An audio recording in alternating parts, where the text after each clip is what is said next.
Urdu romantic novel سزائے محبت۔ لاہور کے ایک خوبصورت ہوٹل کے روم میں وہ دونوں لڑکا لڑکی ہی خوش نظر آ رہے تھے۔ کل جب ہم نکاح کر لیں گے تو ہماری محبت کو ایک منزل مل جائے گی۔ رائما نے پرشوق انداز میں ایک نظر اس خوبرو لڑکے کی طرف دیکھا جو کسی کے بھی خوابوں کا شہزادہ ہو سکتا تھا، مگر تقدیر نے اسے اس کی جولی میں ڈال دیا تھا۔ بالکل میری جان، وہ بھی دل کھول کر مسکرایا۔ ہلکے ہلکے میوزک کی دھن پر وہ اس کی کمر میں ہاتھ ڈالے کپل ڈانس کے مزے لے رہے تھے۔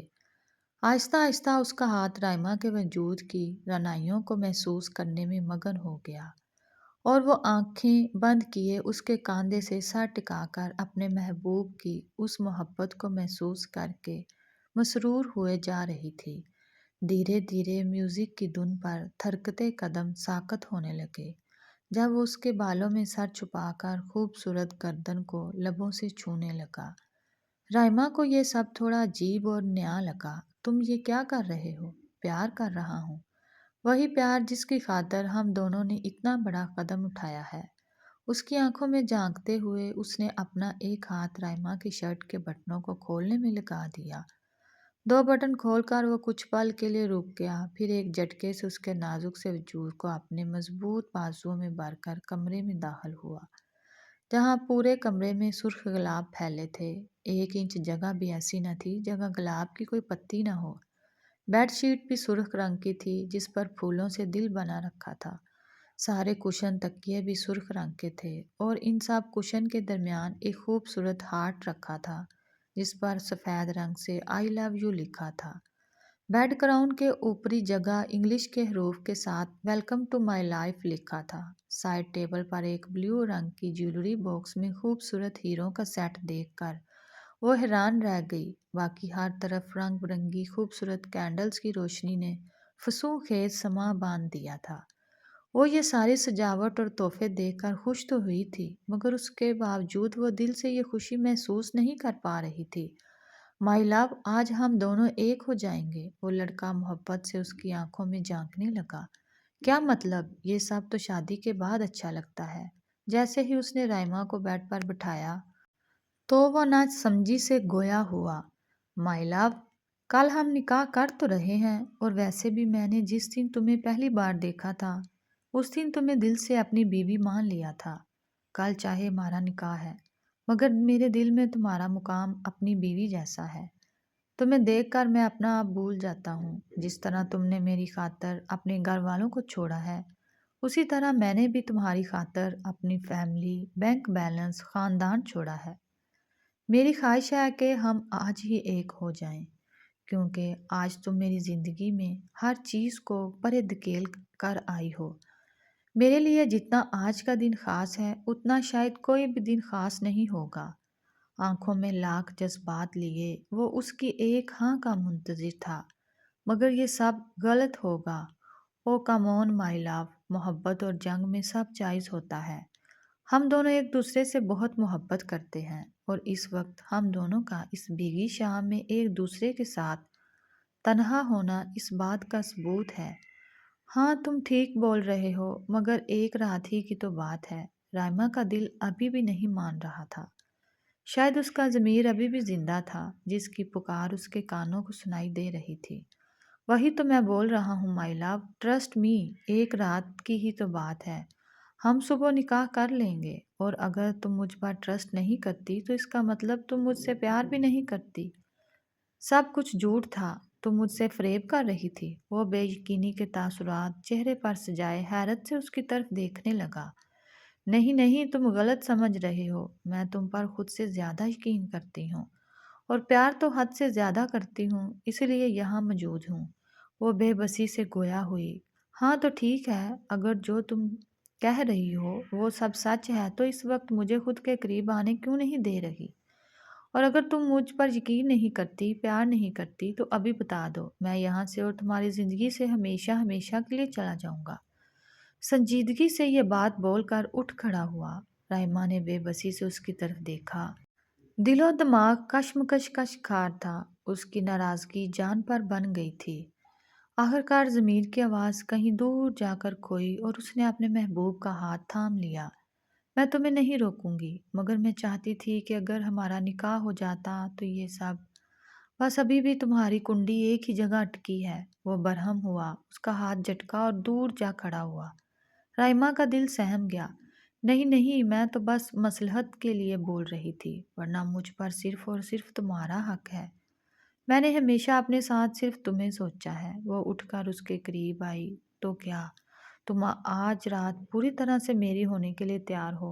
وہ دوبارہ اس کی آنکھوں میں جھانکنے لگا۔ ہاں میں تیار ہوں۔ وہ ایک پل میں اپنے اور خود سے جڑی کئی زندگیوں کا فیصلہ کر گئی تھی۔ اس لڑکے کی تو جیسے دل کی مراد بر لائی تھی۔ جٹ ساری ناراضگی بلا کر ایک ہاتھ سے اس کی کمر کو اپنی گرفت میں لے کر اسے خود سے قریب تر کیا اور پلک جھپکنے سے پہلے اس کے خوبصورت ہونٹوں کو اپنے لبوں میں دبا کر وہ شدت سے اس پر جھکا۔ دوسرے ہاتھ کی مدد سے اس کی شرٹ کے سارے بٹن کھول کر کاندھوں سے نیچے سرکائی۔ شرٹ اس کے وجود سے اتر کر فرش پر جا گری اور وہ آنکھوں میں عجیب چمک لیے اس کے وجود کو دیکھنے لگا، جو اس وقت اس کے جذبات کو بھڑکانے کے لیے کافی تھا۔ دوبارہ اس کی کمر کے گرد گرفت بنا کر اس نے رائمہ کو خود کے قریب کیا، مگر اس بار اس کی گرفت میں عجیب سی سختی تھی۔ بالوں کو ایک طرف سرکا کر اس کے ہونٹ بے چینی سے گردن کا طواف کرنے لگے۔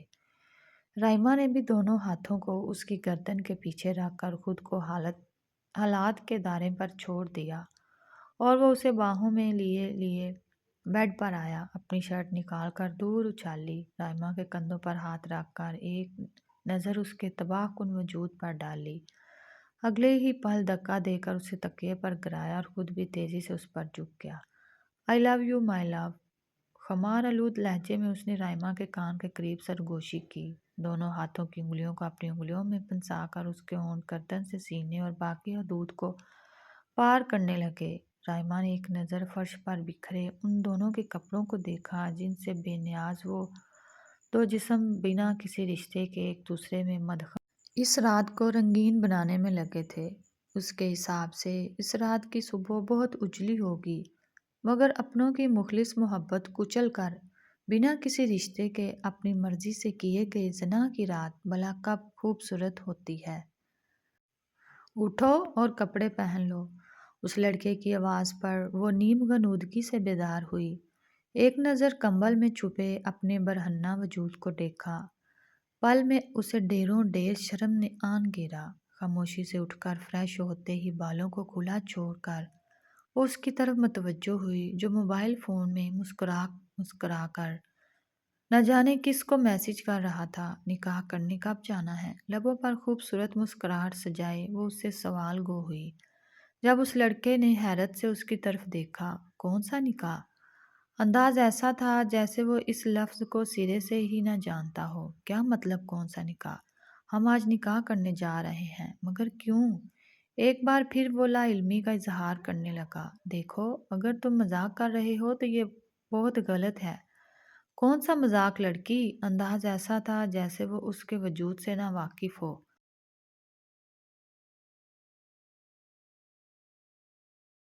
رائمہ لفظ لڑکی سن کر صدمے میں آ گئی۔ جس زبان سے ہمیشہ مائی لو نکلتا تھا، اب وہ اسے لڑکی بلا رہا تھا۔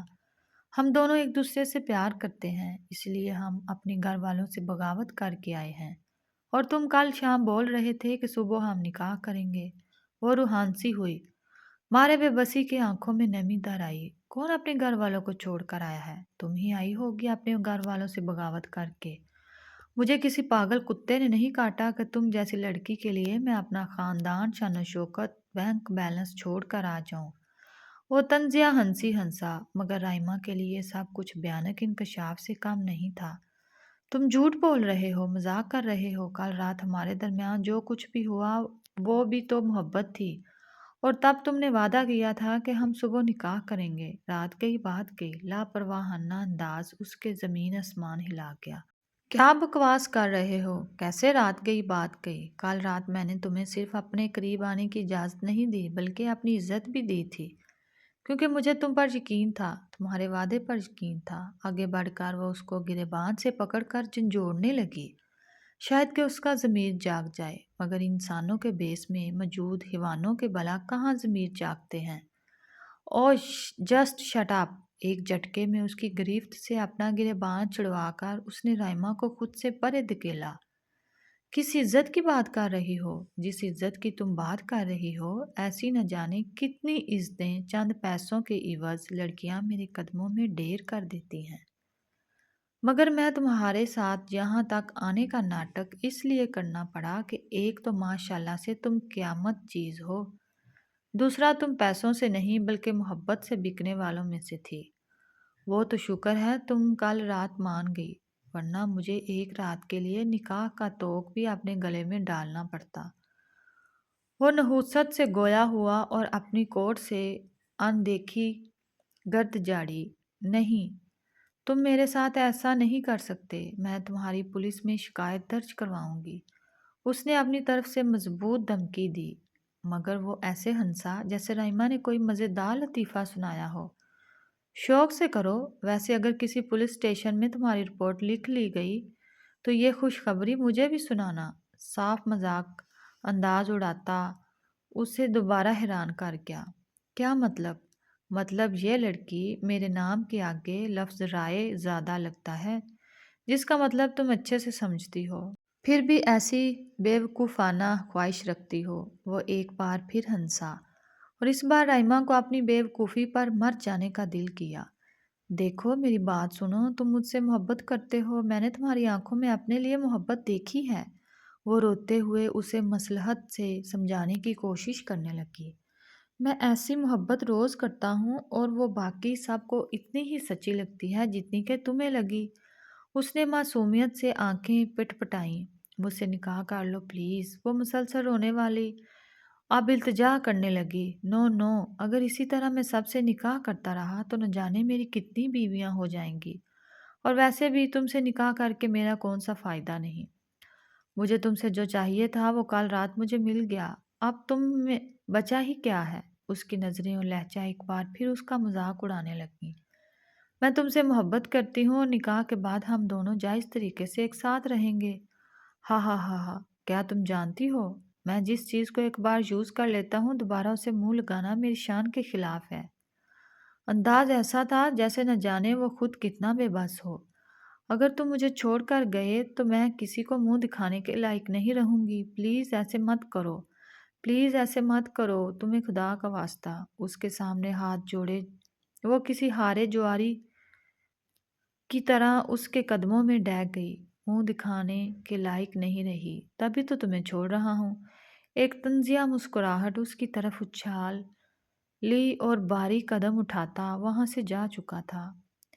مجھے کسی کے قابل بھی تمہیں نے نہیں چھوڑا۔ وہ زمین پر دونوں ہاتھ مار کر اپنی قسمت پر پھوٹ پھوٹ کر رو دی۔ تمہیں میری زندگی برباد کرنے کی سزا ضرور ملے گی۔ میں نے جو غلط کیا اس کی سزا مجھے اپنی عزت گنوانے کے ساتھ ساتھ تمہارے ٹھکرانے پر مل گئی، لیکن یہ مت سمجھ لینا کہ تمہاری بخشش ہوگی۔ اس خدا کی لاٹھی بہت بے آواز ہے، جب یہ حرکت میں آئی تو تمہارے نام کے آگے لگا رائے زیادہ بھی کام نہیں آئے گا۔ سسکتے سسکتے وہ سجدے کی حالت میں جا کر دوبارہ اپنی قسمت کو رونے لگی۔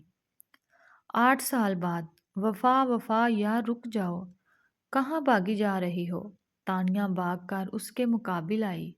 کیا بات ہے؟ وہ ایسے پوچھ رہی تھی جیسے کچھ معلوم ہی نہیں ہو۔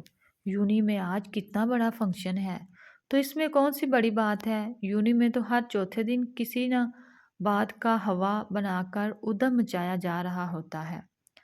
وہ شاید سچ میں لا علم تھی۔ یار آج کا فنکشن بہت خاص ہے، کیونکہ آج التمش رائے زادہ ایز چیف گیسٹ آئے ہیں، اس لیے آج ہر لڑکی سچ سمجھ کر آئی ہے تاکہ التمش رائے زادہ کی ایک نظر اس پر پڑے اور اس کی قسمت کھل جائے، کیونکہ وہ پاکستان کے سب سے امیر ہینڈسم اور بیچلر ہے۔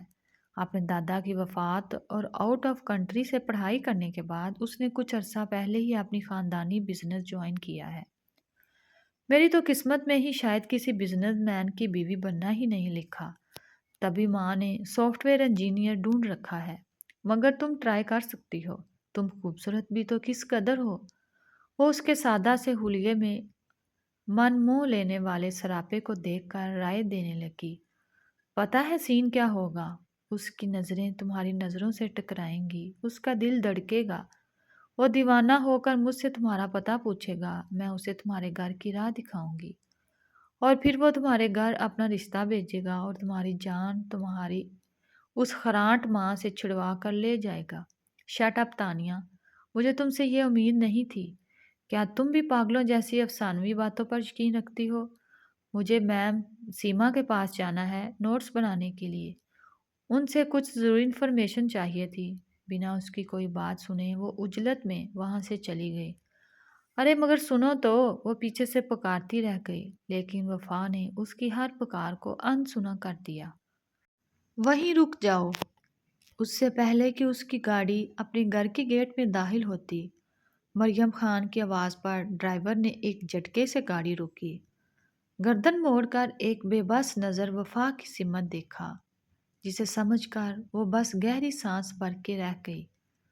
گاڑی سے اتر کر وہ وہیں گیٹ سے باہر دھوپ میں کھڑی ہو گئی۔ بلو ساڑی میں ملبوس، بالوں کا جوڑا، سوبر سا میک اپ، آنکھوں پر چشمہ، پاؤں میں ہیل پہنے، مریم خان اسے نظروں کے زاویوں میں لیے لیے اس کی طرف بڑھی۔ آج تم پورا گھنٹہ لیٹ ہو، آخر کیوں؟ آج یونی میں کوئی التمش رائے زیادہ آیا تھا، جس کی وجہ سے مجھے میم سیما سے نوٹس کی انفارمیشن لینے میں دیر ہو گئی۔ وہ بہت مصروف تھیں۔ التمش رائے زادہ کے نام پر مریم کے چہرے کے تاثرات بدلے۔ جس وقت التمش رائے زادہ آیا اس وقت تم کہاں تھی؟ ایک اور سوال۔ میں اس وقت کینٹین میں تھی۔ اس کے بعد میں میم سیما کے آفس چلی گئی۔ کیا تم نے فنکشن اٹینڈ کیا؟ نہیں، میں نے فنکشن اٹینڈ نہیں کیا۔ اپنی ماں کے سوالوں کا سپاٹ انداز میں جواب دے کر وہ خاموشی سے وہیں کھڑی رہی۔ مریم نے پہلے کینٹین میں کام کرنے والے ایک لڑکے کو فون کر کے وفا کی وہاں موجودگی کی تصدیق کی۔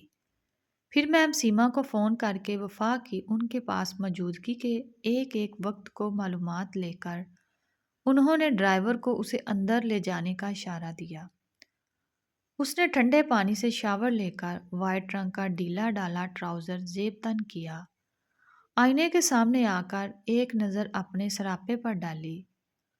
تم تو کس قدر خوبصورت ہو، تانیہ کی بات اس کے کانوں میں گونجی۔ سنہرے رنگ کے کمر سے نیچے آتے گھنے بال، سبیک پیشانی، بڑی بڑی لمبی کالی آنکھیں، چھوٹی سی ستواں ناک، بڑے بڑے گال، خوبصورت انداز میں چھوٹے مگر بھربھرے ہونٹ، نچلے ہونٹ کے کناری پر ایک باریک کالے رنگ کا تل، چھوٹی سی تھوڑی میں ہلکا سا خم، سراہی دار گردن، دلکش نازک سا سراپا، واقعی ہی وہ خوبصورت تھی۔ التمش رائے زادہ گلابی لبوں میں ہلکی سی جنبش ہوئی۔ یہ نام اس نے پہلی بار نہیں سنا تھا، اس کی ماں کے منہ سے یہ نام کئی بار سننے کو ملا تھا۔ شاید اس کی ماں نے اس انسان کے ساتھ بھی کوئی بزنس ڈیل کی ہو۔ چند پل وہ اپنے سراپے کو تکنے کے بعد سر جھٹک کر بیڈ پر آ بیٹھی، جہاں بکھری کتابیں شاید اسی کے منتظر تھیں۔ یونی کے لیے تیار وہ ناشتے کی ٹیبل پر مریم کا انتظار کر رہی تھی۔ جیسے ہی وہ آئیں تو وفا نے بھی کھانا شروع کیا۔ مریم نے ایک نظر اس پر ڈالی، خود بھی خاموشی سے ناشتہ کرنا شروع کر دیا۔ اس نے عجلت میں پے در پہ کئی نوالے حلق میں ڈالے۔ آج یونی میں اس کا ٹیسٹ تھا، جس کے لیے اسے اپنی کلاس فیلو سے کچھ ضروری ڈسکشن کرنی تھی۔ جب تک وہ سر جھکا کر مگن انداز میں کھاتی رہی، مریم بھی خاموش رہی، مگر جیسے ہی اس نے سر اٹھا کر خدا حافظ بولا اور مریم کی نگاہ اس کی طرف اٹھی، غصے کی شدید لہریں اس کے دماغ میں ابھرنے لگی۔ کیا کرنے جا رہی ہو یونی؟ بنویں ستی کر تیز نظروں سے وفا کو گورنے لگی۔ آج میرا ٹیسٹ ہے، سپورٹ انداز میں جواب دیا گیا۔ مگر تمہاری تیاری سے تو ایسا نہیں لگ رہا۔ وہ اس کی آنکھوں کی طرف غور سے دیکھ کر طنز کرنے لگی۔ پہلے تو اسے اپنی ماں کا یہ طنز سمجھ نہ آیا۔ مگر جب سمجھ آیا تو نفی میں سر ہلا کر رہ گئی۔ رات دیر تک پڑھائی کرتی رہی تھی، آنکھوں میں تکلیف ہو رہی تھی، اس لیے کاجل ڈالا تھا۔ ایک آنکھ میں صرف کاجل ڈالنے کی صفائی دیتے ہوئے اس کا دل کرلایا۔ جاؤ جا کر اس کو ابھی کے ابھی صاف کرو، میں تمہارے لیے ڈراپس بچواتی ہوں۔ اسے آنکھوں میں ڈال کر چلی جانا۔ اپنا کھانا چھوڑ وہ اپنے کمرے کی طرف بڑھ گئی۔ وفا نے ایک افسوس بھری نظر اپنی ماں کی پشت پر ڈالی اور خود بھی آنکھوں سے کاجل صاف کرنے کی غرض سے اپنے کمرے میں واپس آ گئی۔ یہ روشن ولا کا منظر تھا۔ 8 کنال پر مشتمل شیشے کی طرح چمکتا روشن ولا کسی خوبصورت پیلس سے کم نہ تھا۔ ویسے تو یہاں 3 فیملیز ایک ساتھ قیام پذیر تھی، مگر یہاں کے مکینوں کی طرز زندگی کچھ الگ سی تھی۔ کسی کو کسی سے مطلب نہ تھا، گھر میں صرف نوکروں کے دم سے چہل پہل تھی، ورنہ روشن ولا کے مکین دعوتوں، سیاسی پارٹیوں یا کسی گرینڈ فنکشن میں پائے جاتے تھے۔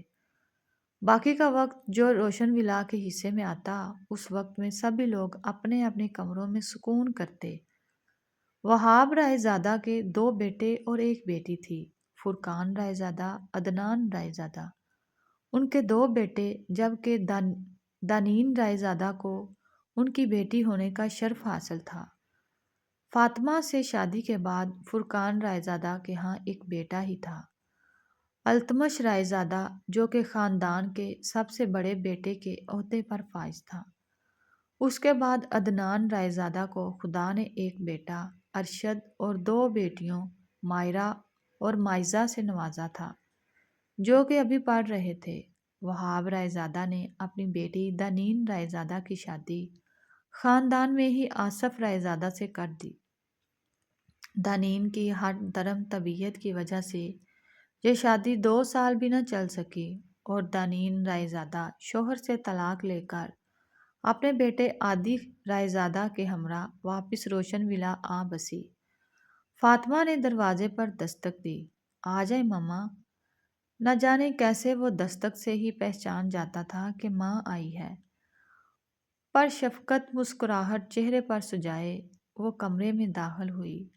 ایک نظر بیڈ پر بیٹھے اپنے خوبرو بیٹے کی طرف دیکھا، جو بلیک ٹی شرٹ اور ڈھیلے ڈھالے پجامے میں گود میں لیپ ٹاپ رکھے کی بورڈ پر پھرتی سے انگلیاں چلا رہا تھا۔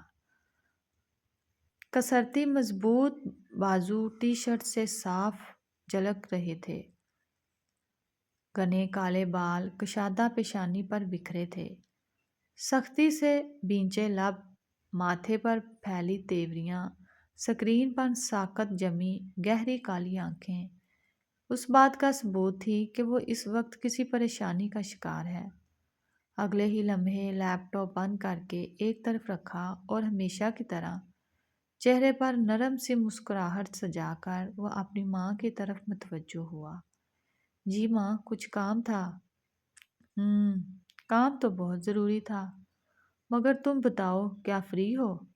جی ماں، آپ کے لیے میں ہر وقت فری ہوں۔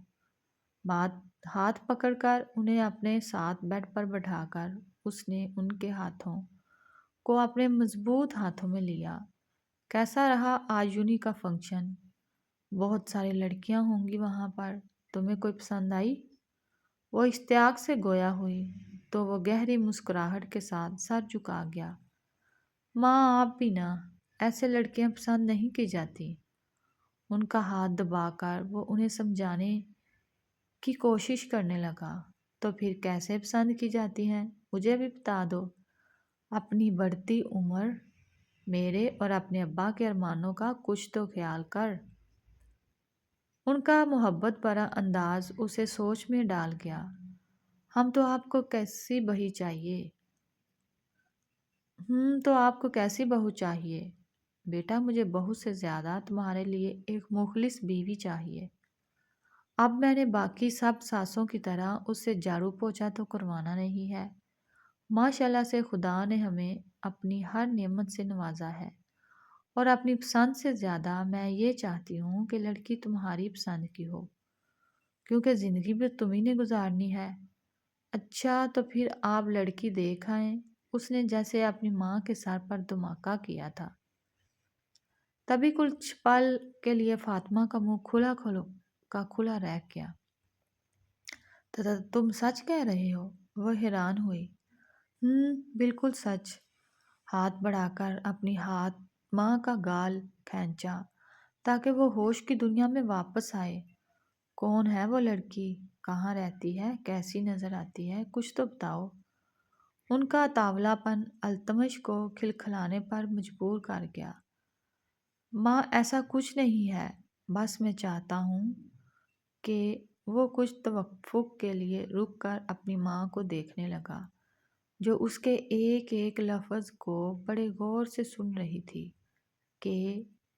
کہ آج سے 5 سال پہلے آپ کے اور آپ کی دوست کے درمیان جو گفتگو ہوئی تھی، آپ اس پر دوبارہ نظر ثانی کریں۔ التمش کی بات نے انہیں حیران و پریشان کر دیا۔ مگر بیٹا، وہ بات تو 5 سال پہلے کی تھی اور اس وقت ہنسی مذاق چل رہا تھا۔ کیا پتہ انہوں نے وہ بات مذاق میں بول دی ہو۔ فاطمہ نے اپنی کشمکش اس کے سامنے رکھی۔ نو مما، پلیز، میری خاطر آپ ایک بار ان سے بات کر کے دیکھیں۔ التمش کا پرامین چہرہ دیکھ کر وہ خاموش ہو گئیں۔ آخر ان کے اکلوتے بیٹے کی خواہش کا سوال تھا، بھلا وہ کیسے منع کر سکتی تھی؟ اپنی طرف سے اسے اس معاملے پر غور کرنے کا بول کر وہ وہاں سے چلی آئی۔ وہ دیکھو، پیسوں والی بکارن آ گئی۔ جیسے ہی وہ اپنی کلاس میں جانے کے لیے سیڑھیاں چڑھنے لگی، وہاں بیٹھا لڑکیوں کا ایک گروپ روز کی طرح اس کا مذاق اڑانے لگا۔ اچھا وفا، سنو۔ وہ ان سب کو اگنور کر کے آگے بڑھنے لگی، جب ان میں سے ایک لڑکی تیزی سے اٹھ کر اس کے سامنے آئی۔ دیکھو وفا، ہم سب تمہارے دشمن نہیں ہیں، بلکہ تمہارے دوست ہیں۔ اگر تمہیں کسی مدد کی ضرورت ہے تو بلا جھجک ہم سے بول سکتی ہو۔ لیکن دل سے بول رہی ہوں یار، تمہیں اس حال میں دیکھ کر بہت برا محسوس ہوتا ہے۔ وفا کا سر تا پاؤں جائزہ لے کر اس نے نفی میں سر ہلایا، جبکہ اس کے اس انداز پر وفا نے ناسمجھی سے اس کی طرف دیکھا۔ اس لڑکی کے باقی دوست بھی اٹھ کے ان دونوں کے پاس آ گئے۔ تم یہ بکاریوں والا چوغا پہننا چھوڑ دو۔ ایک بار پھر اس نے وفا کے کھلے کپڑوں پر چوٹ کی، جہاں باقی سب کی دبی دبی ہنسی چھوٹ گئی۔ وہیں وفا نے خاموشی سے سر جھکا کر وہاں سے گزر جانا ہی مناسب سمجھا۔ وہ ان سب کے منہ نہیں لگنا چاہتی تھی، کیونکہ یہ سب اس کی مما کی دوستوں کی بیٹیاں اور بیٹے تھے۔ سنو وفا، میرے پاس بہت سے ایسے کپڑے پڑے ہیں جو شاید تمہیں فٹ آ جائیں۔ میں انہیں پہن کر بور ہو چکی ہوں۔ تم اگر میری اترن پہنو گی تو کم سے کم بکارن سے زیادہ اچھی لگو گی۔ لفظ اترن پر اس کا دل کٹ کے رہ گیا، جبکہ باقی سب کا قہقہ بلند ہوا، جو اس کے کانوں میں کسی نشتر کی طرح چبھ گیا۔ یونی میں روز کی طرح تذلیل ہونے پر آج بھی واپسی پر اس کے سر میں شدید درد اٹھ گیا تھا۔ چکراتے سر اور بند ہوتی آنکھوں کے ساتھ وہ ڈرائنگ روم میں رکھے صوفے پر ڈھہ سی گئی۔ ماسی، ایک گلاس پانی لا دیں پلیز۔ گلابی چہرے میں گلی معمول سے زیادہ سرخیاں تپے سطح چہرے پر پھیلا کرب اس کے اندر کی توڑ پھوڑ کا پتہ دے رہا تھا۔ حد سے زیادہ کھلی فراق، بسیدہ سی چپل، بادامی رنگ کی پرانی چادر میں وہ کہیں سے بھی مریم خان کی بیٹی نہیں لگ رہی تھی۔ وہاں سے گزرتی 2 آنکھوں نے اس منظر کو بڑے غور سے دیکھا اور وہاں سے ہٹ گیا۔ بی بی جی پانی۔ سلمہ نے اسے پانی لا کر دیا۔ نکاہت سے بمشکل اٹھ کر چند سانسوں میں پیا اور بیگ اٹھا کر بے دلی سے اپنے کمرے کی طرف بڑھ گئی۔ اپنی ماں کے کمرے کے سامنے سے گزرتے ہوئے اسے ان کی ہنسی کی آواز سنائی دی۔ اسی کے ساتھ کسی اور عورت کی آواز بھی اس کے کمروں سے آ رہی تھی، جس سے اس کی ماں اس طرح بات کر رہی تھی جیسے مریم خان نہ جانے کس قدر خوش مزاج عورت ہو۔ لیکن نہ جانے کتنا وقت گزر گیا تھا، انہوں نے اپنی بیٹی کی طرف مسکرا کر دیکھنے کی بھی غلطی نہیں کی تھی۔ یہ لو مٹھائی کھاؤ۔ فاطمہ نے رس گلہ التمش کی طرف بڑھایا۔ بس بس ماں، کیا ہو گیا؟ اتنی خوشی کس بات کی؟ پورا رس گلہ کھا کر وہ اپنی ماں کی خوشی سے تمتماتے چہرے کی طرف حیرت سے دیکھنے لگا۔ تمہارے بولنے پر آج میں اپنی دوست کی طرف گئی تھی اور ان سے تمہارے رشتے کی بات بھی کی۔ پھر وہ تجسس سے گویا ہوا، دل کی دھڑکن جیسے کچھ پل کے لیے تھم سی گئی۔ پھر کیا تھا؟ انہوں نے بولا کہ التمش رائے زادہ کو اپنا داماد بنانا ان کی خوش قسمتی ہوگی۔ سینے میں رکا سانس اس خبر پر بحال ہوا۔ ابھی یہ باؤل تم رکھو، میں ذرا باقی سب کی بھی اس معاملے میں رائے لے لوں۔ ان کی ایکسائٹمنٹ پر وہ مسکرا کر رہ گیا۔ وہ جانتا تھا کہ اگر اس کی ماں جا کر اس رشتے میں اس کی مرضی کا بتائے گی تو کوئی بھی اس رشتے سے انکار نہیں کرے گا۔ تب بھی وہ پرسکون ہو کر اپنے کمرے میں چلا گیا۔ آج تم یونی نہیں جاؤ گی؟ ناشتے کی ٹیبل پر مریم نے اس پر حکم صادر کر ڈالا، جس پر وفا نے بس ایک نظر ان کی طرف دیکھا اور دوبارہ اپنی پلیٹ پر جھک گئی۔ انکار کا کوئی فائدہ نہیں تھا، کیونکہ ہونا وہی تھا جو انہوں نے بول دیا تھا۔ کچھ دیر میں سلمیٰ کے ہاتھوں تمہارے لیے سوٹ بھجواؤں گی، پہن کر تیار ہو جانا۔ دوپہر تک میرے کچھ خاص گیسٹ آئیں گے، ان کے سامنے اچھے سے مسکرا کر پیش آنا۔ آج شاید پہلی بار وہ اس سے نرم لہجے میں ہدایت دے رہی تھی، مگر وفا کے دماغ میں خطرے کی کئی گھنٹیاں ایک ساتھ بجنے لگیں۔ آخر ایسے کون سے گیسٹ تھے جن کے سامنے اسے جانا تھا؟ ورنہ آج تک اس گھر کا جیسے قانون بن گیا تھا کہ یہاں کوئی بھی آئے یا جائے مگر وفا کسی کے سامنے نہیں آئے گی۔ مہرون رنگ کی پاؤں کو چھوتی فراک، جس پر زرکون کے چھوٹے چھوٹے موتیوں اور ستاروں سے ہلکی پھلکی کشیدہ کاری کی گئی تھی، چوڑی دار پاجامہ اور بڑا سا دوپٹہ جس کی کناریوں پر سنہرے رنگ کی خوبصورت کڑھائی سے بارڈر لگایا گیا تھا۔ ایک پل کے لیے اپنے لیے مریم کے منتخب کیے گئے کپڑوں پر اسے حیرت ہوئی۔ آج تک جس ماں نے اسے شوخ رنگ دیکھنے کے لیے بھی نہیں دیا تھا، کسی کامدار سوٹ کا تو شاید اس کی زندگی میں نام و نشان بھی نہ تھا، آج اسی ماں نے اس کے لیے مہرون رنگ کا انتخاب کیا تھا، اور اس کڑھائی کو دیکھ کر تو وہ مبہوت رہ گئی تھی۔ چند پل ان مصنوعی پھولوں کو چھو کر محسوس کرتے ہی گزر گئے، لیکن جب نظر مہرون رنگ کے سنہری زری سے سجی نفیس موجڑیوں پر گئی تب وہ مزید حیرت زدہ ہو گئی۔ بی بی جی، بیگم صاحبہ بول رہی ہیں کہ آپ تیار ہو کر نیچے آ جائیں۔ سلمیٰ کی آواز پر وہ یکدم چونکی۔ ٹھیک ہے، آپ چلے، میں آتی ہوں 5 منٹ میں۔ وہ خاموشی سے اٹھ کر چینجنگ روم کی طرف بڑھ گئی۔ کچھ دیر بعد جب وہ اس فراق کو زیب تن کر کے آئینے کے سامنے آئی تو چند پلوں کے لیے اپنا آپ پہچاننا بھول گئی۔ اپنے ہی عکس سے نظریں چرا کر ایک نظر ڈریسنگ ٹیبل پر رکھے سامان پر نظریں دوڑائیں، جہاں لوشن، ہیئر برش، کاجل، لپسٹک، لپ بام کے سوا تیار ہونے کے لیے کوئی سامان میسر نہ تھا۔ صرف ایک کاجل تھا جسے اس نے ضرورتاً آنکھوں میں سجا کر غلطی کر دی تھی، بلکہ فی الوقت تو اس کی ماں نے تو خود تیار ہونے کا بولا تھا، اس لیے بالوں میں برش کے بعد اس نے کاجل کی ایک ایک دھار سے دوبارہ اپنی آنکھیں سجا لیں۔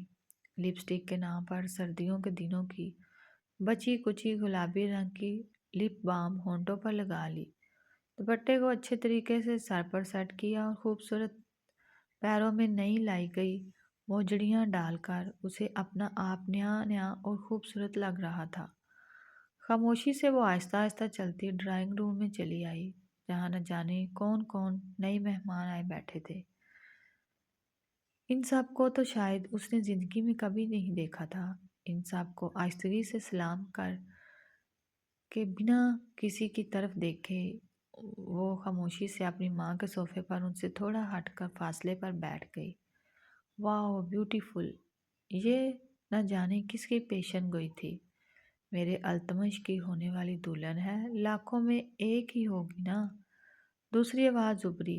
مریم سب کا سرگوشیوں پر صرف مسکرانے پر اکتفا کر رہی تھی، جبکہ التمش کے نام پر وفا کو حیرت ہوئی۔ پر مامی، کل جب ہم لوگ یہاں آئے تھے تب ان کی ڈریسنگ بہت عجیب و غریب تھی۔ یہ عادی رائے زیادہ تھا جو کل بھی فاطمہ کے ساتھ یہاں آیا تھا۔ ارے چھوڑو بیٹا، اب ہر کوئی رائے زیادہ نہیں ہوتا کہ ہر وقت ویل ڈریسڈ رہے۔ یہ دانین رائے زیادہ تھی جسے وفا کچھ خاص پسند نہ آئی تھی، یا پھر وہ التمش کی شادی کسی ہائی سوسائٹی میں کرنا چاہتی تھی، مگر رائے زیادہ نام پر وفا کے سر پر جیسے آسمان آ گرا ہو۔ او ہو مما، آپ ان سب کو چھوڑیں، میں تو ویسے ہی بول رہا تھا۔ اور ڈریسنگ سے بھلا کیا فرق پڑتا ہے؟ ہمیں تو بس التمش بائی کی ہونے والی دلہن سے مطلب ہے۔ بالکل صحیح کہا عادی، اور مجھے اپنے بیٹے کے لیے یہ لڑکی بہت پسند آئی ہے۔ دانین کو فاطمہ کا یہ جتاتا انداز بالکل پسند نہ آیا۔ مخمل میں ہے نا، مخمل میں ٹاٹ کا پیوند۔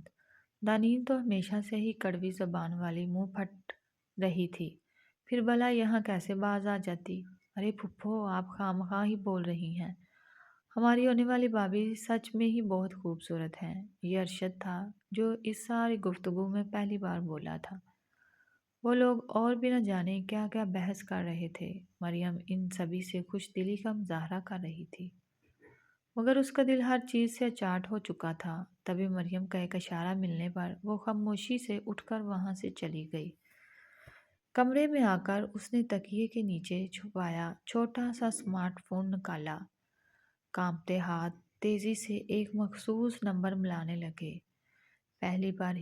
پہلی بیل پر ہی دوسری طرف سے کال ریسیو کر لی گئی۔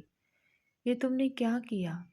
نیچے سب میری التمش رائے زادہ سے شادی کروانے کا ارادہ رکھتے ہیں، اور تم میری بربادی میں پیش ہو۔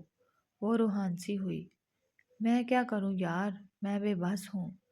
اس سے پہلے کہ میں ہم دونوں کی شادی کے لیے گھر والوں کو راضی کرتا، نہ جانے کیسے التمش بائی نے تم سے شادی کرنے کی خواہش ظاہر کر دی۔